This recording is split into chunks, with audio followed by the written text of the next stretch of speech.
guys, it's Vicky's Draft, and today I show you 3 transitions that look really dope but are really easy to do and make everyone in your radius and your surrounding moan, even your mom and dad. And so welcome to the first episode of unique transitions that will make you moan. And yeah, I would say let's start. And the best part of it is you don't need any plugins for that, except if you want to add additional effects, that's optimal. But yeah, let's start with the first transition right away, and I call this Daddy's Hand. You need 2 clips, and yeah, you gotta fight your fear for masking things if you don't like masking stuff, but it's really easy to do, I promise you. So we have 2 clips. These are 2 clips I have, and this will be the first clip. I call that first clip. That's easier to follow me, and let's put the second clip somewhere at the end first. So the first thing we do is of course, you see it doesn't fit the composition and our picture is a little bit bigger, so I will fit it to the comp size with pressing S and P to change the position. And then like this is good. Wait, let's zoom it out a little bit more. We need to catch all the detail possible. Then make a right click on it, pre-compose it, and I call that Daddy. And then enable the second one, move all attributes into the new composition and check this box and press OK. So we got our first clip, and I would say let's start with the scaling first. So what we do is to go in the timeline here, select the timeline, make a right click, new, and create a null object. We put that null object under the second clip that it doesn't confuse us later. I call that Daddies. So we connect the first layer that we just pre-composed by pressing on the snail, holding it, and connect it with the first null object layer that we just created, the Daddy's layer. And what we do now is pressing S to open up the scale, press on the stopwatch on scale, and set the keyframe somewhere at the end where the scale should end. At the start, I zoom it in. You can even change the position if you wanted to start from the face, whatever. I wanted to do simple on these hands and this chest and a beautiful neck. Then I mark the keyframes, press F9, if you don't know where F9 is, make a right click, keyframe assistant, and easy use them. And after that, we press here on the scale to select our keyframes, go to the graph editor, make a right click, and be sure that you're in the added value graph. So now copy my value graph like this. We put it like this, not completely at the end, but that our 2 dots are kind of connecting each other. Like this, maybe. So the tighter you put them together, the 2 dots, the faster it is. So like this looks good. And you know, it kind of looks choppy now, and this is because we didn't activate motion blur. So highlight all of your clips and press here to activate motion blur. And so we are finished with our first scale out. So now let's move on to our main part. Let's put our second clip together here. So I wanted directly to start here where I put it. So what we first do is, of course, you see it doesn't match our composition size as well. So what we do is to resize it. I'm gonna do it fast and then just pre-compose it like we did it on the first clip. So this is called the mommy layer. Why do I feel guilty using daddy and mommy as names? I will even change the color for you. That's easier to follow me. So the next thing we do now is copy the mommy's layer. So the layer that we just pre-composed, the second clip, that is going to be our mask clip with Control and D. Or if not, if you have a Mac, Command and D. So we make sure to select the top layer that we just copied and press G to get your pen tool, masking tool, or just press here on the pen. And now we mask out the area of a hand, or that what you want to mask out, but I recommend you doing this with a hand. You can even do this with a head, whatever you like. I do it with a hand now, and I will not do the whole hand, so just the hand that we will see later. You can even change the mask later, so it doesn't it is not, we don't care if the mask is perfect or not, because we can change and work about it later. So I'm gonna mask it out really fast. I'm not sure if I have to mask that out. I don't know if, is it his, no, it is her hand. Okay, then mask it out really fast. I'm gonna do this.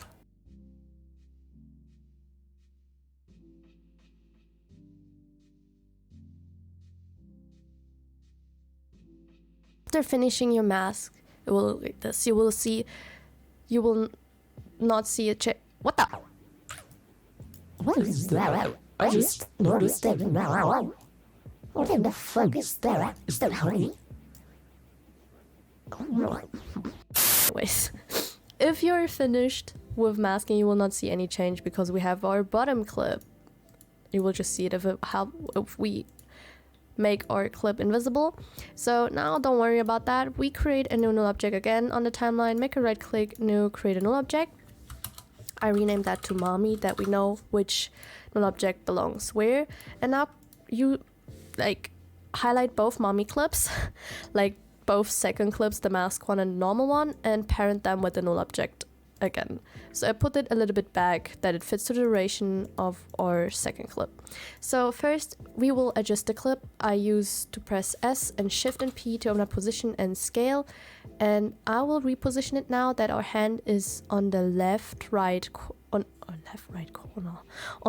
corner like this, because I want them hands to be big AF and we want to do a zoom out, you know what I mean? Even bigger. Oh wait, first I redo this, Control and Z, sorry, like this, and then you press on both position and scale, and now we can put them back, that we don't have to do it later. And now we will adjust it like we want it to be at the start, but we're gonna change the position of our first keyframes as well later, so we don't care where we set them now. Do I want them to be big like this? I think this big is enough. And you will see it will look like this. So now I put those two keyframes back at the end because we don't mind this now. What we first do is we'll grab our hand. Like, no, I need to put this a little bit down.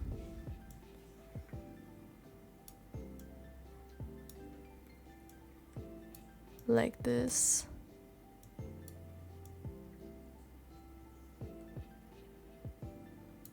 Like this is good. So now we go to a mask clip where our hand is. I put it here because you see, wait, I will show you that now. Press R to open up the rotation, and now you will see if we change the rotation, the hand looks weird because we want the hand to come in from our clip and from the left corner. It can be on the opposite side too. Depends on where your hand is, on which side and on which side you want it to be. So what I do now is to press Y, or here the pen behind anchor point tool, and I would change the anchor point of our clip. Here is the anchor point, and put it to the left corner like this, or where the hand is here. So I will put it like this, and now you see, now it's better, but you see we have a kind of a problem here. Because it will look like this. So what I do is now is select the clip again and put the mask a little bit outwards like this. So now I have to look from which side it should come. So it should come from above, because if it comes from the bottom, you see the arm. So I do it from the top like this. So what I first do is put the rotation on 0, that we have our main position, press on the stopwatch on rotation, then put it there where you want it to be. I put it for here now, and then at the start I do a rotation from outwards like this. But I will change the mask here now.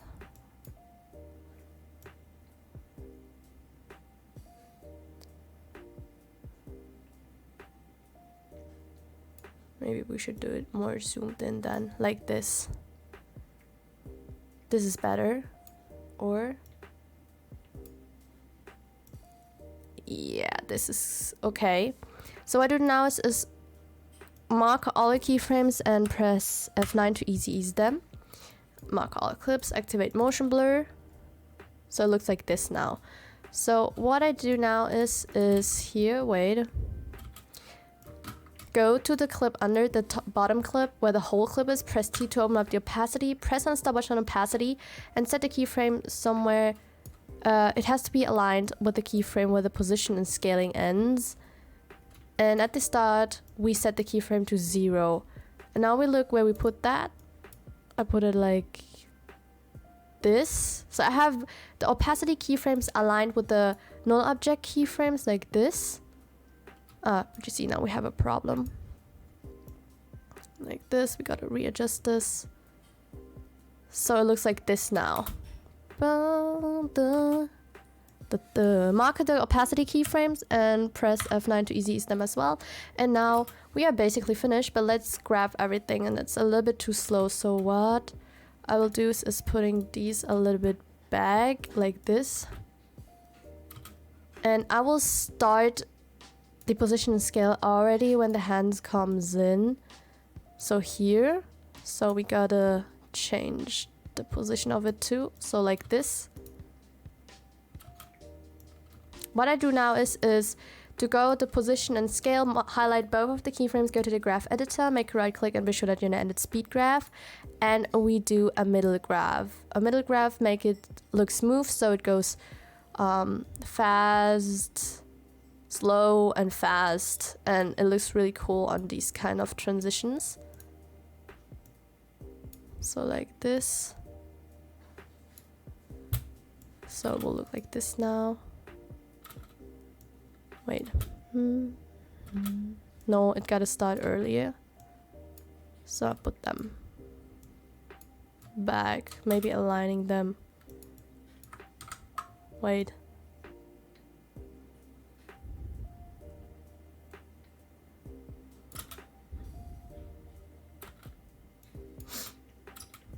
Put the scale a little bit back from the first clip like this.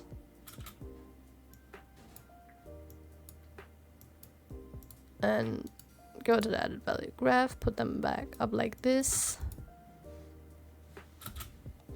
So now it looks like this. We would be finished with our transition. But I'm looking if I should put it back a little bit. I'll make it shorter like this.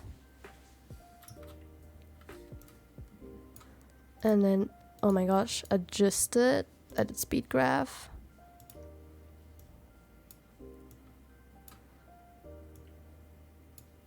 Like this. So now it looks better. So I have it like this now. And we are finished now. So yeah guys, now let's add some additional effects, and then if you don't want to see the additional effects I'm adding, move on to the next clip.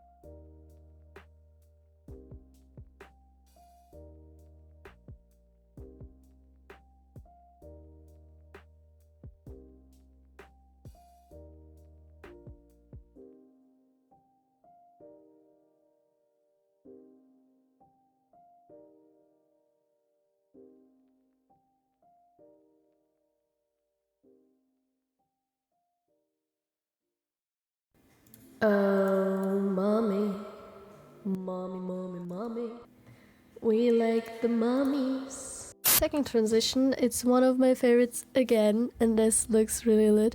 We need at least 4 pictures. I have 3, but one of these 3 pictures you see has more, and that's really beneficial. So the first thing we do now is look where you want your first clip to be. I want my first clip to be this one. If you ask me, by the way, who the people in the pictures are, it's from an otome game called Light and Night. I don't play this otome game, but the characters there look good. So now resize your clip that it fits to your composition. I will do it really fast and then pre-comp it. So having your first clip, the next thing we will do now is here. Oh, I'm so jealous of YN. YN has passed live. So we need 3 pictures for the first one. For the second clips, say like this. And the first thing we do is go here to the choose grid and guide options and activate a proportional grid that we can make our clip and mask our clip out in 3 sections. One picture will be 2 tiles big, if you see like this. So what I will do now is masking out. So of course I have to copy my clip now because I'm using more than 1 picture from 1 clip. You don't have to do that, But now mask out the 3 pictures that you want to have here. By that, you don't need the pen tool, but press Q to open up the rectangle tool and mask it out like this. And if you have to copy clips, press Ctrl and D. So I will do it really fast now, and I will see you in a minute.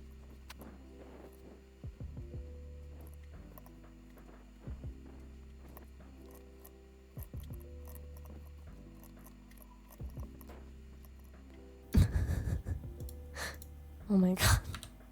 Okay, after being finished, wait, I didn't do the mask correctly. If you want to readjust your mask, just select your clip and double click on the mask, and then you can readjust it. So like this, and then wait, you can go here to grid and guide options again and deactivate the grid here. And you know what I noticed now? I just noticed now that it looks kind of kinky, and I okay, I didn't set anything. Okay, that's it, guys. So it should look like this. What we do now is selecting those 3 pictures that we just had, and I put them a little bit back. No, like this is good. Make a right click on the timeline, press new, and create a null object here. So what I do now is selecting all of the clips, including the first clip, and connect them to the null object that we just created. What we will do now is press R to open up the rotation, press on the stopwatch on rotation, and our first keyframe is going to be there where we want the transition to start. And then go there where you want it to end and rotate it in a little bit, and press Shift and S to open up the scale, and then press on the stopwatch on scale and be align the keyframe with the rotation one. Should look like this now. After we align them. Then we mark all of our keyframes, press F9, mark all of your clips and activate motion blur, and then it should look like this. You can put them further away that the rotation is slower in a scale like this, because it's supposed to be slow. Like this, it's good. And now what we do is pressing T on all of those 3 pictures, press on the stopwatch on the, or no, we do it on the first one that we save time. I will show it to you. Let's start with the upper one. You can do it where you want it to start, it's up to you. Press on the stopwatch on opacity and set this where you want the clip to be seen, and at the start we have the first value 0, so it's gonna be like this now. And now copy the values by marking, highlighting the clips, highlighting the keyframes, press Ctrl and C. And now look where you want the second one to start. I want it to start here.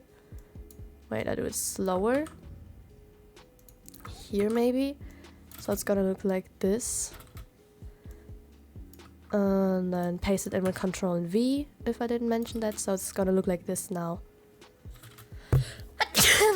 Oh my gosh, I'm sorry. So basically we are finished here as well, but you can add a zoom out that I love to do. I will do it now, but okay, I will explain it to you because I love you, but it's easy. I already did it on the first transition.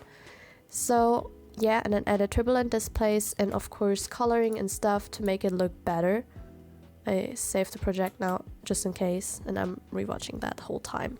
So what we do now is, if you want to add a zoom out, is make a right click on the timeline again, new, create a null object, and connect that null object that we just created and used with the new one. And then I press here to open up the scale, press S, press on the stopwatch on the scale one, put it back where you want the zoom to end, and start zoom it in.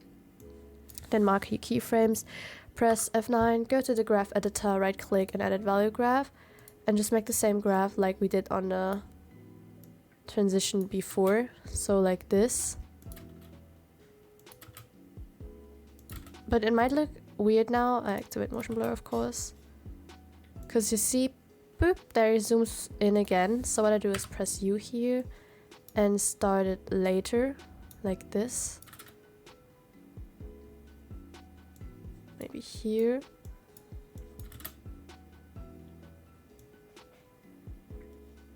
No.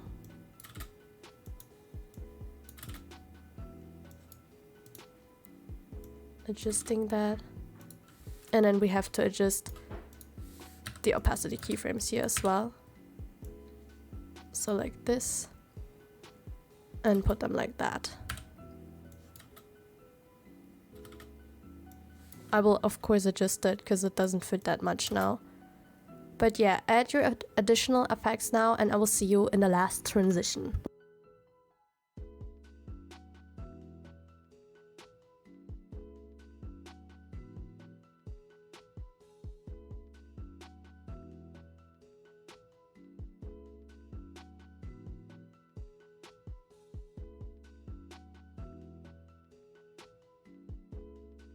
Guys, let's move on to our last transition. I wouldn't even call it a transition, it's more than a motion. For that we just need one clip, and I use that of jazz. And what we do now is this: I'm gonna resize the clip.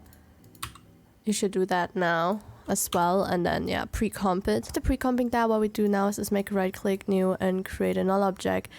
Connect the null object, I called it iZoom transition, and connect it with the null object that we just created, and press S to open up the scale, press and stopwatch on scale. Did I say press S to open up scale? Yeah, I did. Put that somewhere back where you want the zoom out to end, and at the side we're gonna zoom in as much as we want. And then mark your keyframes, press F9, go to the graph editor, make a right click, be sure that you edit speed graph, and put the graph completely to the left like this. Activate motion blur, that it of course looks better. Wait, if not, make right click, edit value graph, and adjust it in the edit value graph if it looks stiff. Because sometimes it looks, at least for me, really stiff when using the speed graph. Like this it looks, oh okay, no, I didn't set anything. Like this. This looks good. Now we make a right click again, new, create a new null object, connect that first null object where we have to zoom out with the new one, activate motion blur, press S and Shift and P to open up the position and scale without closing each other, press on the stopwatch on both of them, and we set that here in the middle. Go where we want it to. Who is wearing me? Just my friends. Then go where you want it to end, and then zoom it in to your liking. Oh man, now my back scratches. Chillax, guys. Then zoom it in as much as you want. I recommend you not to zoom in too much because we're gonna add the black borders later as well, and the quality here is giving up. Anyways, mark your keyframes, press F9, and now we have something like this. And now we're gonna graph that. You have to look which graph you most like. Make a right click and go and edit speed graph, and look if you like the graph more to the left or in the middle. Gotta look. And don't mind if you see the black tiles here. We're gonna remove them later by adding the black bars. Now we have something like this. This looks good. So we don't even have the black tiles here. So what I do next is just make a right click on a timeline, new, and create a solid layer. Set it with the color you want the borders to be. I want them to be black. I call the clip border. And go to effects and presets and search for CC Jaws. And then add this to your border layer. Set the height to 0. Now press on the stopwatch on composition. Set it to 100, and we have something like that. Press U to see your keyframe. Now go there where you want to set your first frame. I'm not sure yet. Maybe I align them with the second null object where the zoom in and positioning is. And then at the end, do it as much as you like. Okay, it's not aligned with the eye, so maybe I have to change the position like this. Yeah, now it looks better. Then I mark the keyframes, press F9, and now it looks like this. I activate motion blur. I'm gonna do a middle graph for this as well. So it's gonna be the same graph like we did it on the second null object. So this looks really good. Now I'm gonna add additional effects like turbulent displays and other stuff. You can do watch me doing that. But for this, I say guys, see you in the next video, and love you. And leave a like and subscribe. You would support me so much with that. And especially with a subscription. Love you guys.